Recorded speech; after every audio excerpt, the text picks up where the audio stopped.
If you're a free-to-play player or any other player that wants a good budget deck, I got you. In this video I will show you a $10 deck with a crazy win rate in over 1,000 games in Mythic. So if you have some gods or Ethereum to utilize, this is the best deck for the free-to-play players. A lot of people maybe would have thought that the best super budget deck would have been Aggro War, but I think that Aggro War is a bit higher on price because like just the 2 imp put you at around $10, so mostly every deck will finish around 30-40 bucks, while instead Aggro Light is super good even in the super budget version. Obviously this super budget deck will not have all the good Aggro Light cards like Iborn Knight, CERN or even Pyramid Wardens, because we have to maintain a super low budget, so we'll have instead a lot of super little creature that then you want to make super sticky and super hard to kill with like Olive Reed or Protective Benediction, and then at the end you want to buff with cards like Asterius, Chaining of the Gods and so on. Remember to watch until the end of the video where I will show you some cards that you can maybe add to this deck for improve even more the win rate. And now let's go to check the list. So this is the deck, as you can see, is a 2 light and has a crazy win rate, almost 60% on 1,000 games, and most of them are in Mythic because I visited this deck a lot of times. And guys, trust me, this is a crazy win rate because it's not just one player that is really good, but it's literally on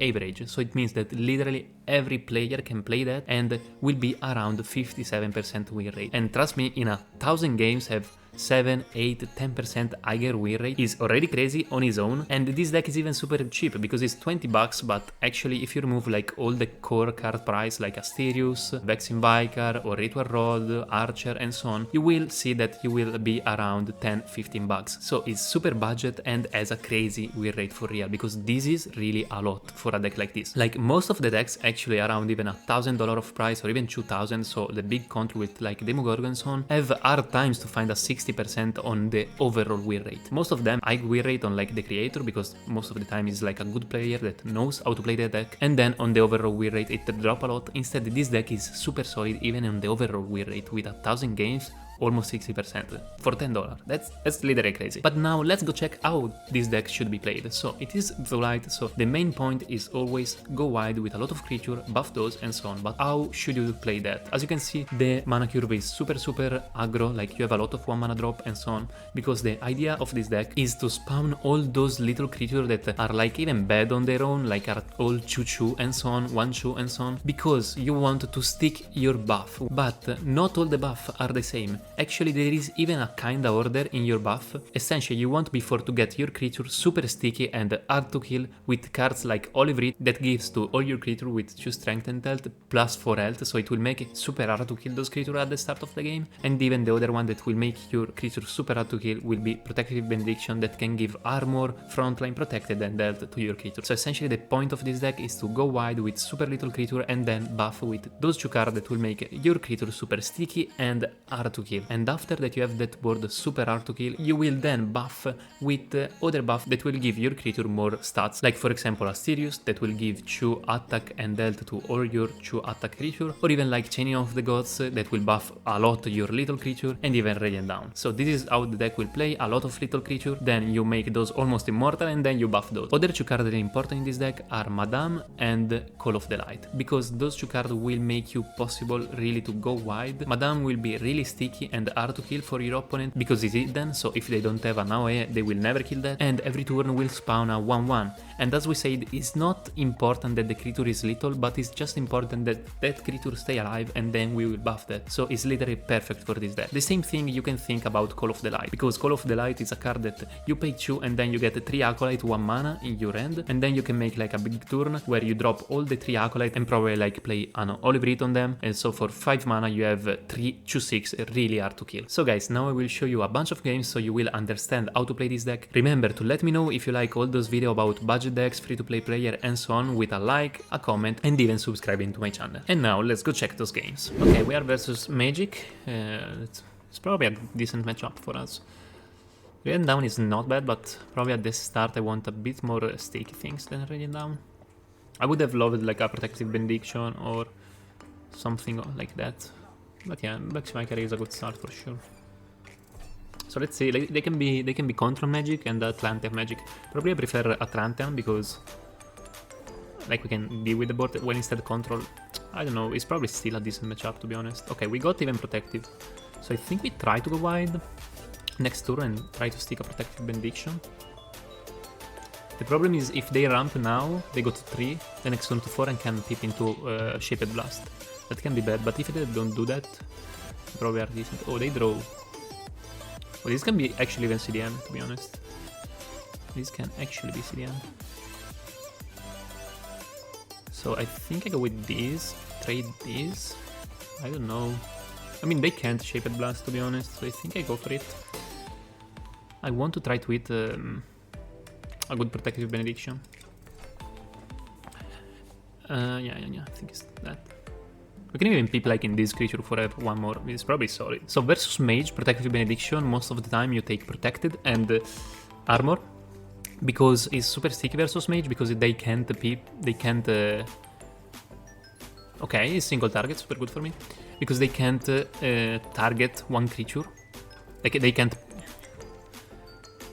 Because they can't Mage Bolt essentially one creature for remove the Protected, so it's really, really good for us. I think we just go for it, to be honest, like it's really solid right now.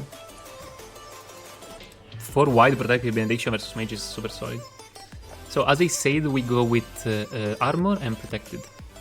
Because in this way they can't essentially ping away the Protected, since those creatures have armor, even like with Tracking Bolt and so on. So those creatures will most likely tank 2 big AoE, essentially. And now we just have essentially to find a buff for those creatures, and like this board is really hard to kill. This board is really hard to get for mages. That's literally, as I said, the main point of this deck. Make like an immortal board. Okay, they got the first big clear that is really good, to be honest. It's really good for them. Okay. So I think I go for this one just because it's like it's a sort of buff for our creature. I don't go there because if I do this and they have another Shaped Blast, they will kill that. So that's why I'm not doing that. Now we just go face. I even take something there because I want because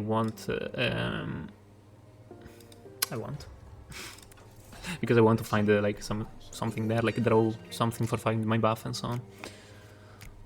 So they actually got a really good start versus Light with Shaped Blast and Tracking Bolt. Oh, they now kill that. Really good for them. Okay. Another one of those. I really like, to be honest, those Dread Pirate in this deck. So I will trade that for sure. Actually, I misplayed that. I mean, it's not a big misplay, and it's probably not even a misplay. I will explain why. So essentially, I could have went face with the Choo-Choo and play instant X-Woman and buff X-Woman with this, and then trade and go face with the Choo-Choo.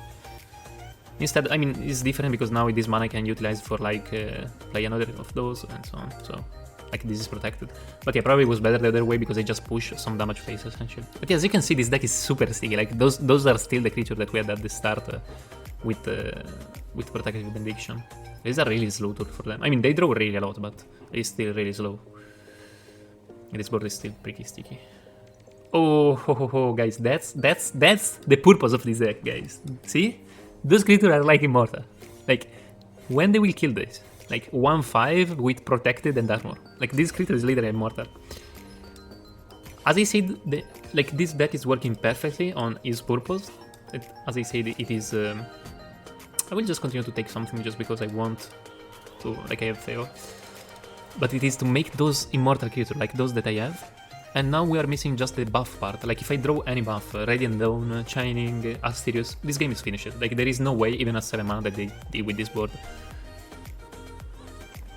So, yeah, only thing they have to do is Rage Quitting. Okay, this seems like a zombie deck, so we want for sure Levi. We don't want Olivrite because we will buff their zombie. We don't want even this. Top of that is pretty bad. I mean, I'm first, so I think I can keep at least one Radiant down. I guess I go with this. I don't want to play this out because if I can hit their Necroceptor with that would be super juicy. That's pretty solid for me. I can Dread Pirate there. I will even peep that, I guess. It's just more tempo on board. I really don't need the peep. I don't know. Probably this is not actually correct. I don't know. It's near. Because the peep can help me to have a big turn with a buff, but this helps me to get the board. If they go Necroceptor now, we're really in a good spot. That's not a Necroceptor. I think I go Madame for sure. I may kill that. I think I actually do, because they... I don't know. Because they have Blight Bomb, Cards of Greed, and all those cards that can make... And then how do I kill that? And oh, that's really good for me.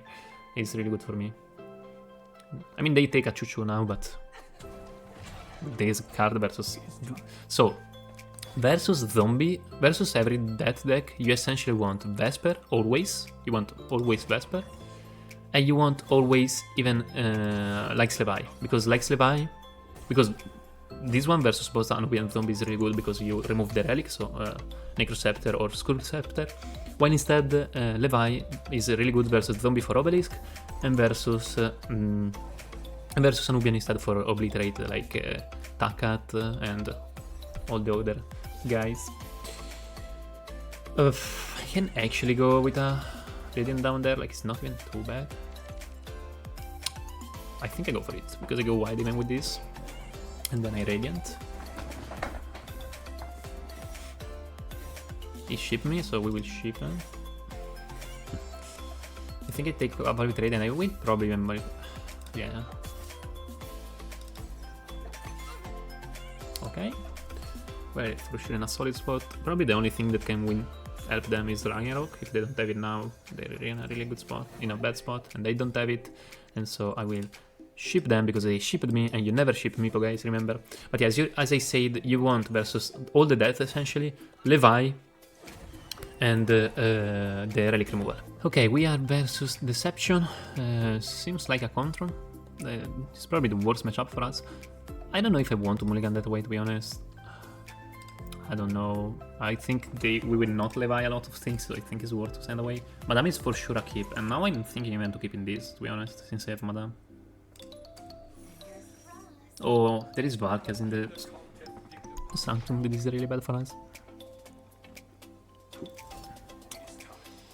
Oh, that's a buff as well. Like, if we can stick these into Madame, into something else, into Protective and that, it's really good, but we'll see, It's not an easy matchup for sure, this one. Control Deception is really strong versus these. Okay, let's get the Madame going, I guess. Let's get the Madame going.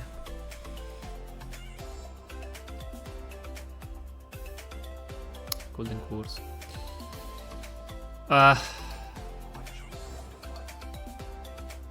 Now there is a question. Though. Do I want to Protective this Burning board?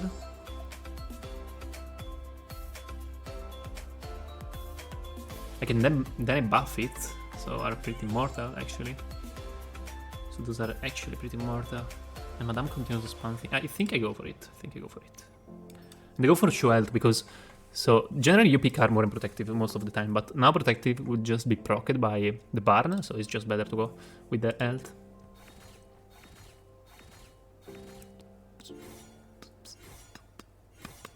They will even attack with Madame, I really don't care. Okay. Like, we are going aggro now, guys. We are going aggro. Next turn, if we can stick a chaining, is really solid. Or maybe even like a biker, Ritual Rod, and something else. We'll see. So the only really good thing, though, is that they peeped for that, so they have no more peep. Okay, the kid. It's a lot of barn on my little creatures. That's really a good start by them. Oh.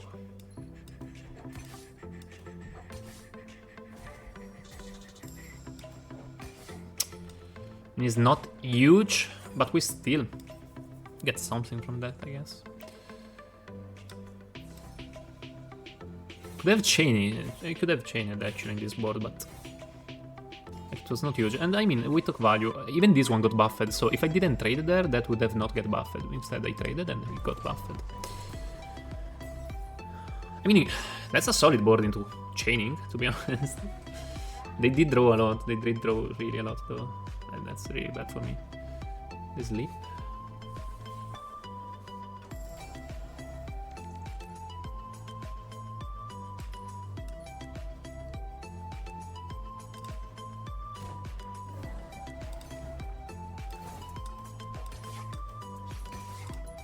take this because it's anti-sleep.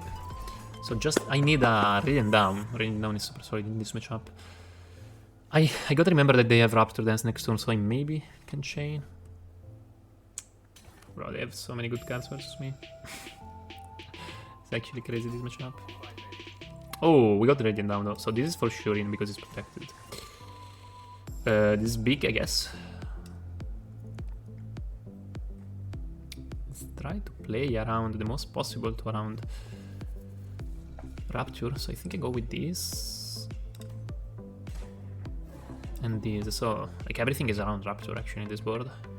Like they would just kill that. They still go face with this because we got to push the face damage. So versus Deception is really good to have the buff because Deception lower the attack of your creature, even more Mayday. But even like this one is an anti-sleep, so versus Control Deception is really, really good. Oh, they go Echo. It's pretty weird there. It's actually pretty weird. Oh, this is really good though. This is really good because we can kill Echo. We can kill Echo. I think I do that. Actually, I can just go for it. I can just go for the face there. I can just buff my board. I think I buff my board actually. So I go even with this.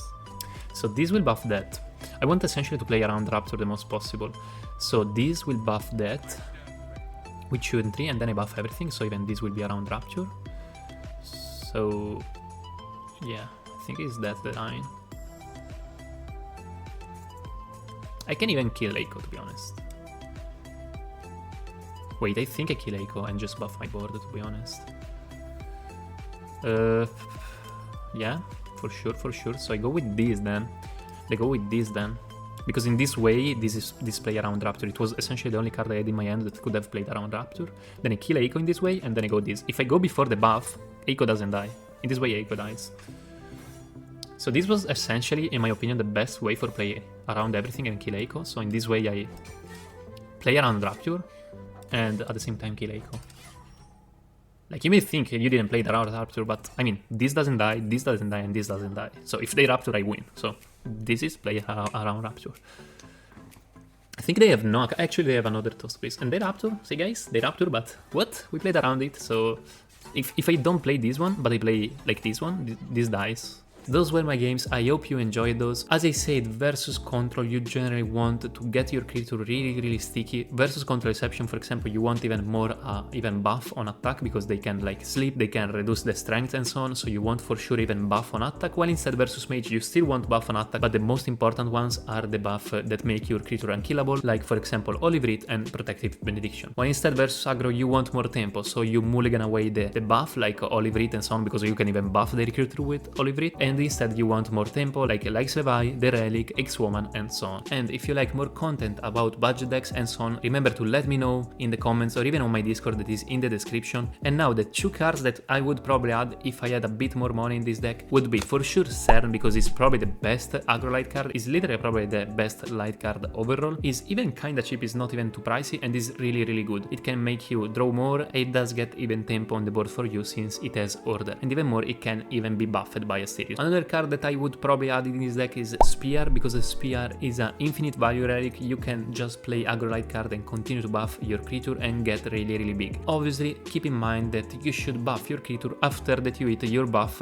with 2 strength limit like Olive Reed and Protective Benediction. So you before use those buff and then you buff with Spear. Guys, I really hope you liked those free to play player video, and now I will suggest to you go check this video about how to build the best sealed deck and start to get a lot more 7 wins. And I guess see you to the next video.